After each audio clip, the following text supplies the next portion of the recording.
দুর্নীতি দমন কমিশনে ফিরছেন আলোচিত শরীফুদ্দীন। রায়ের ৩০ দিনের মধ্যে জ্যেষ্ঠতা, বকেয়া বেতন সহ সব সুবিধা দিতে বলল হাইকোর্ট। এই বিষয়ে বিস্তারিত জানাতে বার্তা কক্ষ থেকে যুক্ত হয়েছেন সহকর্মী আদিত্য আরাফাত।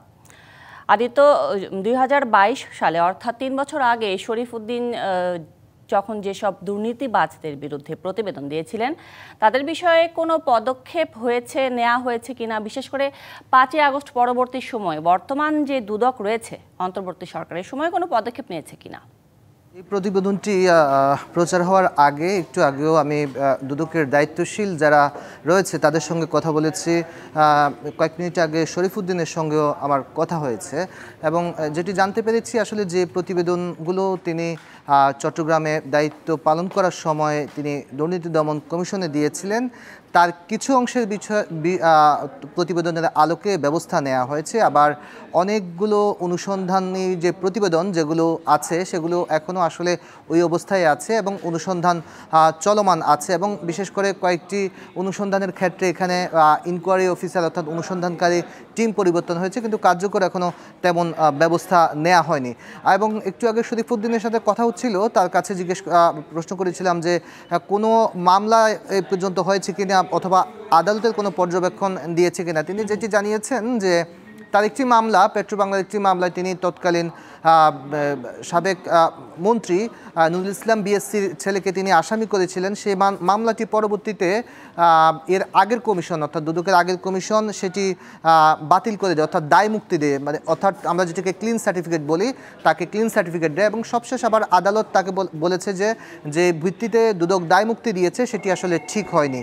তো এখানে দু একটির ক্ষেত্রে ব্যতিক্রম অর্থাৎ পদক্ষেপের পথে আছে এবং আবার বেশ কিছু অনুসন্ধান তদন্ত এখনো ডিপ ফ্রিজে পড়ে আছে বলা যায় এবং সেগুলো অনুসন্ধান এবং তদন্ত চলমান থাকবে। হাইকোর্টের রায় অনুযায়ী তাহলে তো পরিষ্কার যে তার সাথে অর্থাৎ শরীফুদ্দীনের সাথে অন্যায় করা হয়েছিল, কিন্তু যারা শরীফুদ্দীনকে বহিষ্কার করেছিল তাদের ব্যাপারে আসলে কি ব্যবস্থা নেওয়া হলো বা হবে, বা বর্তমান দুদক কোনো ব্যবস্থা নেবে কিনা?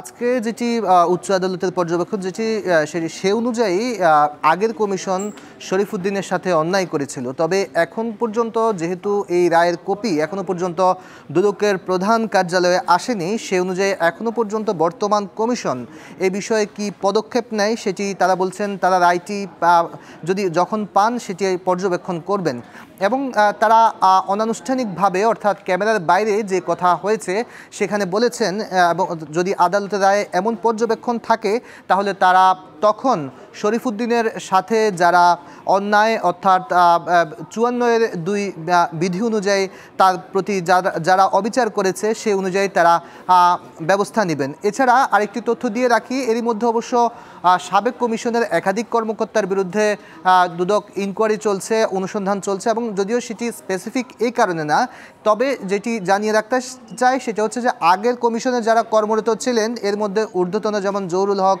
মোজাম্মেল হক খান সহ ঊর্ধ্বতন কর্মকর্তারা বর্তমান কমিশনের অনুসন্ধানের আওতায় রয়েছেন। শুরু ছিল আমার কাছে তথ্য। জি, একদম পরিষ্কার। আমাদের সাথে যুক্ত ছিলেন অ্যাসাইনমেন্ট এডিটর আদিত্য আরাফাত।